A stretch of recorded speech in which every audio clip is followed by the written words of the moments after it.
Hola, ¿cómo están amigos? Bendiciones. Realmente para mí es un tremendo privilegio poder en este día reflexionar en la palabra de Dios junto a ustedes. El tema que vamos a desarrollar hoy se llama la fe que mueve. Basados en los versículos del capítulo 7 de Marcos del 24 al 30 que nos hablan de la fe de una mujer sirofenicia. Y vamos a leerlo a continuación. Levantándose de allí, refiriéndose a Jesús, se fue a la región de Tiro y de Sidón, y entrando en una casa, no quiso que nadie lo supiese, pero no pudo esconderse, porque una mujer cuya hija tenía un espíritu inmundo, luego que oyó de él, vino y se postró a sus pies. La mujer era griega y sirofenicia de nación, y le rogaba que echase fuera de su hija al demonio. Pero Jesús le dijo: deja primero que se sacien los hijos, porque no está bien tomar el pan de los hijos y echarlo a los perrillos. Respondió ella y le dijo: sí, Señor, pero aún los perrillos debajo de la mesa comen las migajas de los hijos. Entonces le dijo: por esta palabra, ve, el demonio ha salido de tu hija. Y cuando llegó ella a su casa, halló que el demonio había salido y a la hija acostada en la cama. A manera de introducción puedo mencionarles que después de una fuerte controversia con los fariseos y los escribas, Jesús salió de Galilea y se fue más allá de sus fronteras, a tierras gentiles de la región de Tiro y de Sidón, en Fenicia, un país que ocupaba el litoral mediterráneo entre los montes del Líbano y el mar. En las semanas siguientes, el Señor pasó bastante tiempo fuera del territorio de Israel. ¿Por qué Jesús fue a la región de Tiro y Sidón? No debemos olvidar el clima de oposición que se respiraba en Galilea en contra de Jesús. Hacía mucho tiempo que los líderes religiosos lo habían marcado como un gran pecador y habían decidido destruirlo porque quebrantaba cada una de sus tradiciones y no se sujetaba a esa autoridad.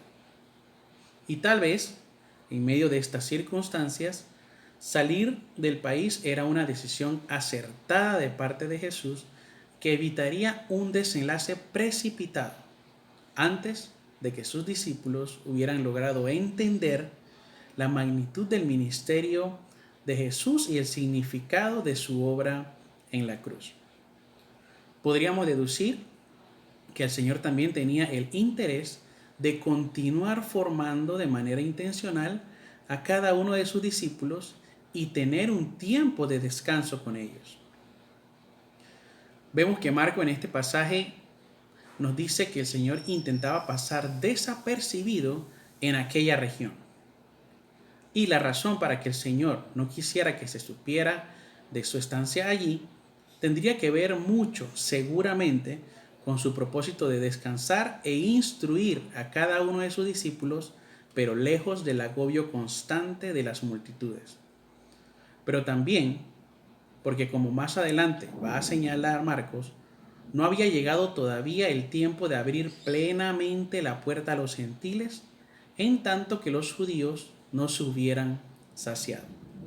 Sin embargo, todos estos esfuerzos por esconderse a Jesús le resultaron inútiles, porque su fama se había proliferado, se había extendido, incluso en un territorio pagano.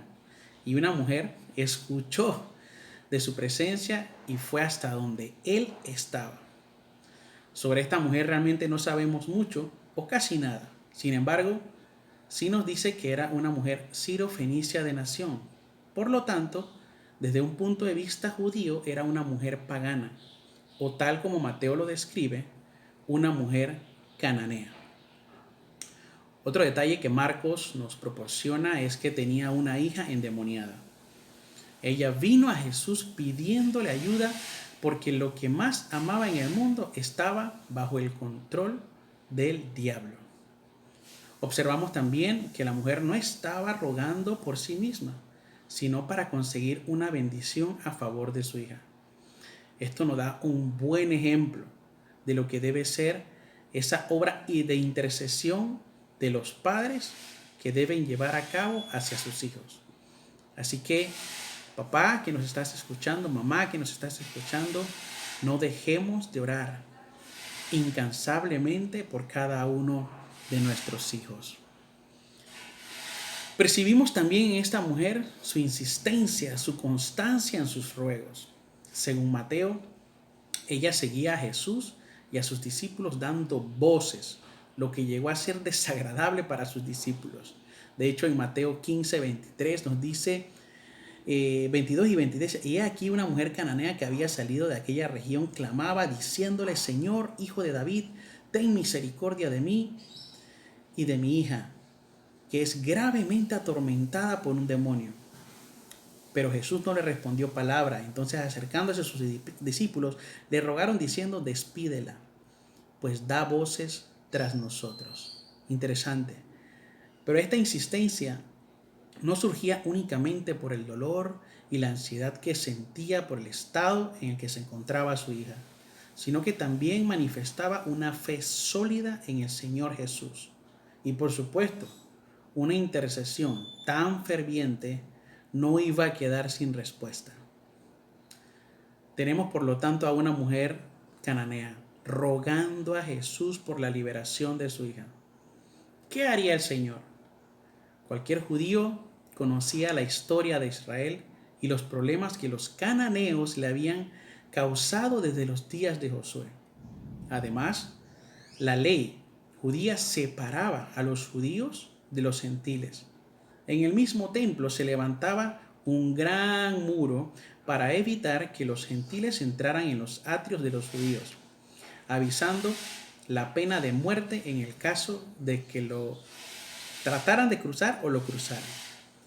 En este relato vemos, sin embargo, cómo Jesús responde ante la petición de esta mujer cananea, mostrando así el deseo del corazón de Jesús de bendecir también a los gentiles.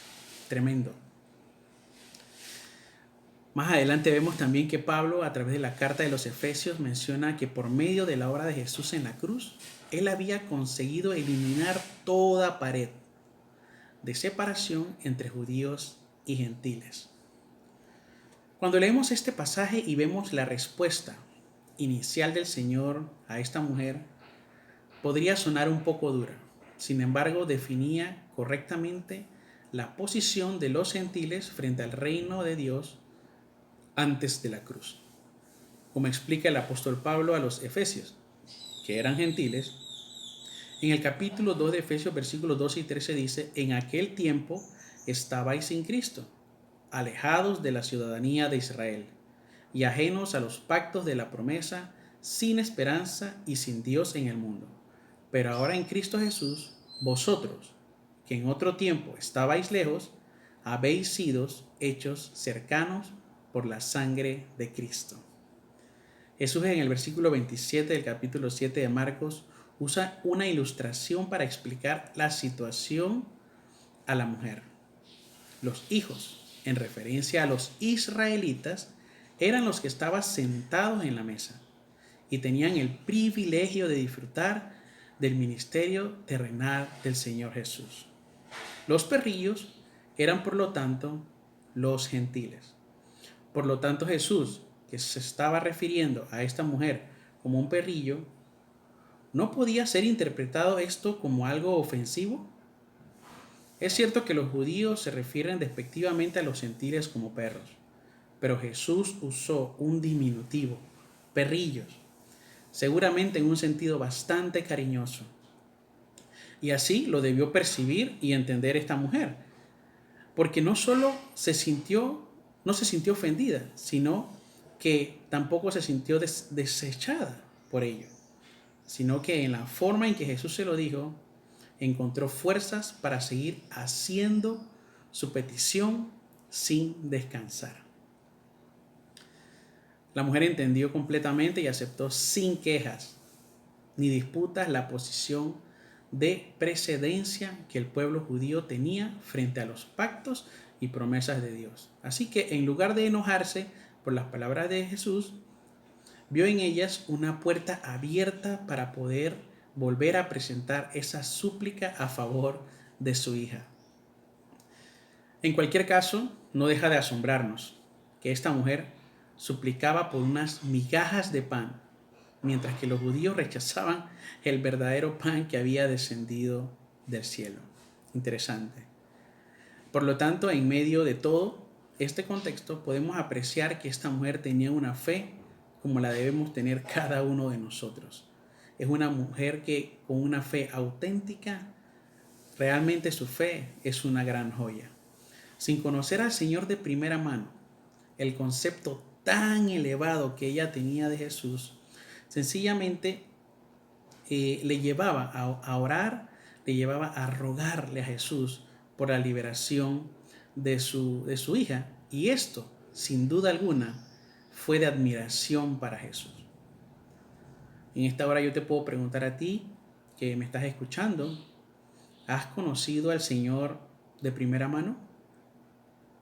¿Has visto su poder, su gracia y su misericordia a lo largo de tu vida, a lo largo de la vida de tu matrimonio, de tu familia? ¿Tienes alguna razón para dudar de que Dios te ama y quiere lo mejor para ti? Realmente en este pasaje vemos esa fe que mueve, esa fe que logró que la mujer pudiera eliminar esas barreras para llegar al corazón mismo de Dios. Este es un claro ejemplo del hecho de que ningún alma hambrienta, humilde, que se acerca a la mesa abundante del Señor, quedará sin ser saciada. Pero realmente necesitamos tener fe. El Señor sanó a la niña a distancia por medio de su palabra. Esto sirvió para que la mujer mostrara nuevamente la calidad de su fe. Con una plena confianza de lo que Jesús le había dicho, ella regresó a su casa. Y por supuesto, su fe no fue defraudada, sino que cuando llegó, comprobó efectivamente que una migaja de la mesa del Señor había sido suficiente provisión para la gran necesidad que ella tenía de que su hija fuera liberada. Tremendo. Así que, queridos hermanos, amigos que nos escuchas, necesitamos tener una fe que nos lleve a creer de manera contundente de que Jesús lo puede hacer. Y realmente quiero enfatizar en 3 aspectos para concluir esta reflexión. Uno, que necesitamos tener una comprensión adecuada tanto del poder como del amor que tiene el Señor por cada uno de sus hijos. Puedo decir que es importante que seamos insistentes en la oración. No nos podemos cansar. Si estás orando y no ves respuesta, no te canses de hacerlo. Esta mujer no se cansó. Esta mujer insistió porque conocía, había escuchado, no lo había visto, solo había escuchado del poder de Dios. Y esta mujer no se cansó de orar. Y como tercer punto, tenemos que tener una fe capaz de vencer todas nuestras pruebas. No importa todo lo que hemos estado viviendo, no importa lo que tú has estado pasando. Tú que estás en casa, quizás meditando en medio de lo que estás escuchando, en muchas de las situaciones en las que en el último año has estado atravesando. No te canses. El Señor está contigo. Ten fe. No dejes de orar. Y realmente recuerda de que su amor para con cada uno de nosotros es un amor real. Es un amor que no se compara a ningún otro. Y que Él está dispuesto a ayudarnos y a cumplir con esas peticiones que tenemos delante de Él, siempre conforme a sus propósitos eternos. Así que, hermanos, que el Señor les bendiga. Permítame terminar haciendo una oración para que la palabra que fue estudiada, reflexionada en esta noche, pues pueda producir en nuestros corazones ese fruto por el cual Dios nos permite compartirlas con cada uno de ustedes. Así que, Señor, Te damos gracias por la oportunidad preciosa que tú nos das de poder conectarnos con cada una de las personas que en esta hora nos están viendo. Padre, que tu palabra produzca en nosotros ese fruto, que podamos ponerla en acción, que nuestra fe sea